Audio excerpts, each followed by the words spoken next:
이제 우리도 스타벅스 주인이야. 스타벅스는 프리미엄 브랜드라서 가치가 계속 오를 거야. 갖고 있다가 수익률 맞춰서 비싸게 팔면 돼. 이렇게 좋은 줄 알았으면 진작 살걸. 계약 후 몇 달은 모든 게 꿈만 같았습니다. 스타벅스 매출이 꾸준히 오르면서 월세 수익도 점점 늘어났습니다. 처음엔 월 300만 원 정도 들어오던 수익이 400만 원까지 치솟았습니다. 수익률은 6%가 넘었죠. 지금 그 스타벅스 상가는 어떻게 됐을까요? 진영 씨네 부부는 결혼 후 쭉 식당을 운영하고 있습니다. 10년 넘게 임대상가에서 식당을 운영하며 땀 흘린 덕에 부부는 꽤 많은 돈을 모았습니다.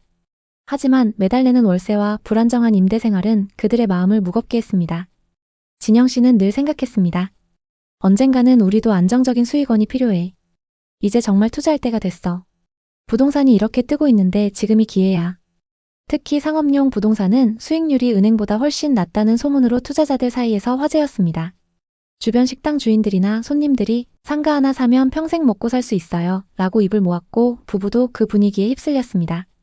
식당 운영으로 모은 돈이 4억에 가까워지자 진영 씨는 아내 수지 씨에게 조심스럽게 말했습니다. 여보, 우리도 부동산 해볼까?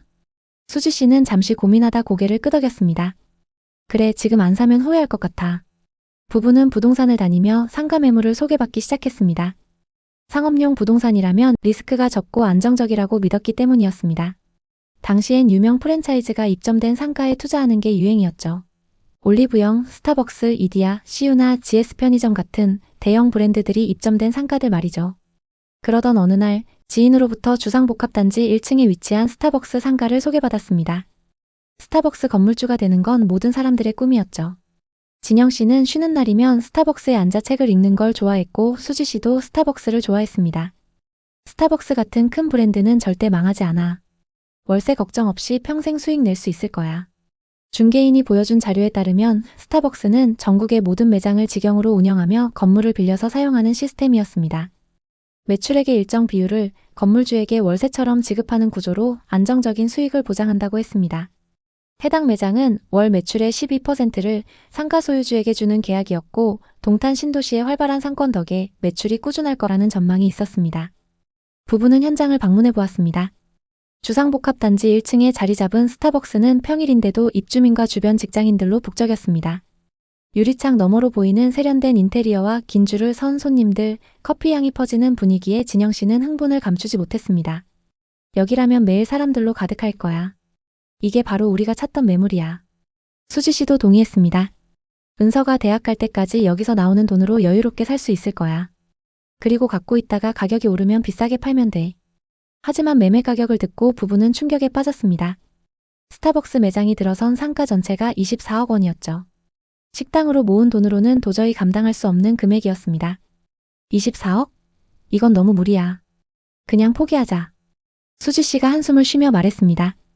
진영 씨도 아쉬운 마음을 감추지 못했지만 현실을 인정하려 했습니다. 그런데 중개인이 뜻밖의 제안을 했습니다. 이 스타벅스 매장은 원래 나눠져 있던 상가 3개 호실을 연결해서 만든 거예요. 전체를 사는 대신 1개 호실만 분양받을 수 있습니다. 가격은 8억이고 월 수익은 전체의 33%만 받는 형태로 계약하면 됩니다. 그 말을 들은 부부의 눈이 반짝였습니다. 8억이라면 가능할지도 모른다고 생각했습니다. 동탄 신도시의 상업용 부동산을 보니 개발 붐으로 가격이 더 오를 전망이었고 스타벅스라는 강력한 브랜드가 입점해 있으니 리스크가 적어 보였습니다. 진영 씨는 단호하게 말했습니다. 이게 마지막 기회야. 우리도 스타벅스 건물주 되는 거야. 수지 씨도 동의하며 말했습니다. 그래, 무리하더라도 이건 할 만한 투자인 것 같아. 부부는 모아둔 현금 3억에 담보대출 5억을 받아 1개 호실을 8억에 분양받았습니다. 계약서를 쓰던 날 진영 씨는 상가의 창문을 바라보며 속으로 중얼거렸습니다. 이제 우리도 스타벅스 주인이야. 식당 말고 안정적인 수익원이 생겼어. 수지 씨도 미소 지으며 말했습니다. 상가 가격도 계속 오를 거래. 계약 후 몇 달은 모든 게 꿈만 같았습니다. 스타벅스 매출이 꾸준히 오르면서 월세 수익도 점점 늘어났습니다. 처음엔 월 300만 원 정도 들어오던 수익이 400만 원까지 치솟았습니다. 수익률은 6%가 넘었죠. 부부는 식당을 운영하면서도 매달 통장에 들어오는 돈을 보며 기뻐했습니다. 이게 바로 현금 흐름이지. 진영 씨가 웃으며 말했습니다. 수지 씨는 친구들에게 자랑스럽게 말했죠. 우리 스타벅스 상가 계약했어. 매출 비율로 돈 들어오는데 브랜드가 워낙 강해서 걱정 없어. 은서도 친구들에게 이거 스타벅스 우리 엄마 아빠 거야 라며 자랑했습니다. 밤이 되면 부부는 식당을 마감하고 집에서 차를 마시며 미래를 꿈꿨습니다. 이 수익으로 식당 확장하거나 또 다른 투자해볼까? 그 시절 부부의 삶은 희망과 안정으로 가득 차 있었습니다. 상가 시세도 심상치 않았습니다. 계약 후 몇 주 만에 같은 평형의 상가가 8억 5천만 원에 거래됐다는 소식을 들었습니다. 중개사무소에 들러 물어보니 동탄 신도시 개발로 더 오를 거예요. 그리고 스타벅스 입점 상가는 프리미엄이 더 붙습니다. 이렇게 말했습니다. 진영 씨는 속으로 계산했습니다. 지금 팔면 벌써 1억 이익이야. 하지만 아직 멀었지 한참 오를 거야. 유튜브에서 동탄 부동산 영상을 보니 GTX와 삼성 효과로 폭발적 성장이라는 제목이 많았고 온라인 커뮤니티에서는 투자자들의 낙관적인 전망이 넘쳤습니다. 스타벅스 상가는 절대적이야. 그리고 동탄은 이제 시작이지. 부부는 자신들에게 되뇌었습니다. 우린 단기 투자로 산 게 아니야. 안정적인 수익원을 만들려고 산 거야. 그렇게 말하면서도 속으로는 기대감이 커졌습니다. 혹시 이 상가 덕분에 노후에 일을 안 하면서도 여유롭게 살 수 있지 않을까? 마음 한구석에서 피어나는 욕심은 부인할 수 없었습니다. 하지만 2023년 봄 분위기가 급격히 바뀌기 시작했습니다. 뉴스에서는 경제 불안 소식이 매일 쏟아졌고 동탄 상권도 서서히 위축되었습니다. 처음엔 남일처럼 느껴졌습니다. 스타벅스는 브랜드라 괜찮아. 게다가 임대료가 매출 비율이니까. 수지 씨가 자신을 다독이며 말했습니다. 하지만 문제는 매출 자체가 급감한 것이었습니다. 배달 서비스가 확대되고 각종 프로모션으로 가격 경쟁이 치열해지면서 스타벅스 매출이 줄어들기 시작했습니다. 월 매출이 30% 이상 떨어지면서 부부가 받는 수익도 급락했습니다. 최고 수익 시절 400만 원이던 월세가 200만 원대로 내려앉았습니다. 진영 씨는 통장 내역을 보며 눈을 의심했습니다. 이게 어떻게 된 일이지? 매출이 왜 이렇게 떨어져? 수지 씨는 스타벅스 앱과 뉴스를 확인하며 한숨을 쉬었습니다. 배달 때문에 오프라인 매장이 타격받고 있어. 그리고 프로모션으로 마진도 줄고 있는 것 같아. 더 큰 문제는 따로 있었습니다. 예전처럼 여러 호실을 연결한 상가는 이제 대출 규제가 강화되어 팔기 어려워졌습니다. 중개인에게 물어보니 분양된 호실 하나만으로는 신규 대출이 어렵다네요. 그래서 전체를 사려는 사람만 찾는데 그런 사람이 거의 없어요. 이런 답변이 돌아왔습니다. 게다가 동탄 신도시 주변에 스타벅스 매장이 새로 생기면서 경쟁이 심해졌습니다. 진영 씨는 쉬는 날 매장 주변의 상가를 둘러봤습니다. 비슷한 평형의 상가가 7억에 나온 걸 보고 가슴이 철렁했습니다. 이 상가는 위치도 좋은데 왜 이렇게 싸게 나왔지? 수지 씨는 한숨을 쉬며 말했습니다. 5억 대출이 이제 짐이야. 우리가 너무 무리했던 걸까? 2024년 여름 상황은 더 악화되었습니다. 스타벅스 매출은 최고점에서 30% 이상 하락했고 부부가 받는 월세는 이자를 겨우 감당하는 수준이었습니다. 게다가 운영하던 식당 매출도 줄어들었습니다.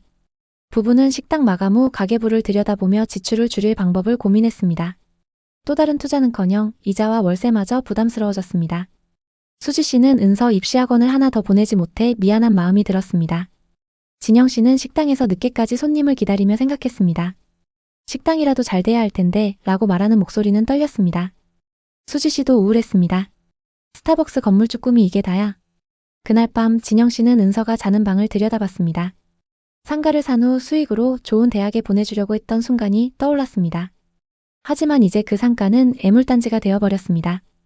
유튜브에서는 동탄 상권은 아직 바닥 아니다. 공실 계속 늘어나고 있다. 이런 영상이 넘쳤고 커뮤니티에서는 스타벅스도 이제 끝났다. 이런 제목의 글이 올라오기 시작했습니다. 수지 씨는 커피를 마시며 말했습니다. 우리 이러다 영원히 대출만 갚다 끝나는 거 아니겠지?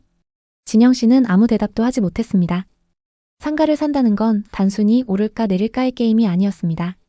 식당 운영의 피로를 벗어나 안정된 삶을 꿈꾼 선택이었습니다. 하지만 그 선택이 부부를 절망으로 내몰았습니다. 2025년 8월 부동산 앱을 확인해보니 동탄 신도시 비슷한 상가가 6억 5천만 원의 매물로 나와 있었습니다. 불과 몇 년 전 8억에 산 부부의 상가와 조건이 비슷했습니다. 손실은 1억 5천만 원. 더 충격적인 건 그 금액에 나온 상가들도 계약이 되지 않는다는 사실이었습니다. 진영 씨는 휴대폰을 내려놓고 아무 말도 하지 않았습니다. 이젠 놀랍지도 않았습니다. 시세 하락은 더 이상 충격이 아니라 일상이 되었습니다. 그날 저녁 수지 씨가 조용히 말했습니다. 우리 그냥 계속 버텨보자. 팔아도 손해고 수익이라도 조금씩 들어오니까. 진영 씨는 고개를 끄덕였습니다. 이제는 체념할 수밖에 없었죠. 부부는 상가를 팔고 싶어도 팔 수 없었습니다. 동탄뿐만 아니라 상업용 부동산 시장 자체가 최악의 상황으로 치닫고 있었기 때문이죠. 상가 수익은 줄었지만 식당 운영으로 버틴 결과 매출이 조금씩 오르기 시작했습니다. 프랜차이즈들이 생기면서 어려워졌지만 신선한 재료와 좋은 서비스로 기존 고객들이 다시 찾아오기 시작했던 거죠. 부부는 고정 지출을 줄이고 식당 운영에 전념하고 있습니다. 더 이상 주변에 우리 스타벅스 건물주예요 라고 말하지 않게 되었습니다. 진영 씨는 어느 날 상가를 지나며 조용히 생각했습니다. 이거 괜히 산 걸까? 그때 안 샀으면 어땠을까? 실제로 동탄 신도시의 상가들은 2021년 삼성 효과로 가격이 폭등했지만 2025년 들어 매출 하락과 대출 규제 강화로 시세가 30% 이상 하락한 사례가 많습니다. 심지어 하락한 가격에도 거래가 안 되고 있는 상황이죠. 예를 들어 비슷한 주상복합 상가가 2021년 10억 원대에 거래됐던 게 2025년 7억 원대로 내려앉았습니다. 근처 지제역 주변의 상가도 2022년 7억에 분양했던 상가가 2025년 5월 5억대에 거래되었습니다. 이 상가들을 산 많은 사람들은 동탄은 신도시라 상업용 부동산은 무조건 오릅니다. 브랜드 입점 상가는 안전자산입니다. 이런 말에 이끌렸습니다. 각자의 이유로 확신이 가득했던 선택이었습니다. 하지만 결과는 팔지도 못하고 높은 이자만 갚으며 버티는 이들이 늘어나고 있습니다. 그나마 앞서 살펴본 부부처럼 유명 업체와 계약으로 임대료를 받고 있는 사람들은 낫죠. 공실로 유지되는 상가들이 수도 없이 많습니다. 그렇다고 모두가 실패했다고 단정 지을 수는 없습니다. 누군가는 손해본 부분을 만회하기 위해 매일 노력하며 살아가고 있기 때문입니다. 상가값은 하락했지만 삶은 계속되었죠. 최근 정부의 부동산 정책 변화로 규제가 심해지고 있고 스타벅스처럼 브랜드 매장이어도 매출 하락이 계속되고 있습니다. 여전히 어려운 상황인 건 사실이죠. 부동산, 특히 상업용 부동산에 투자할 때는 어떤 업종을 임차하고 어느 정도의 매출이 나올지를 먼저 생각해야 합니다. 만약 여러분도 투자 계획이 있다면 무리한 대출은 피하고 시장 흐름을 꼼꼼히 체크하시길 바랍니다. 혹시 부동산 투자로 성공하거나 실패했던 경험이 있다면 댓글로 공유해주세요. 여러분의 경험이 누군가에게 큰 힘이 될 수 있습니다. 오늘의 이야기에 공감하셨다면 구독과 좋아요를 눌러주세요. 오늘도 시청해주셔서 감사합니다. 다음 편엔 더 좋은 내용으로 찾아뵙겠습니다.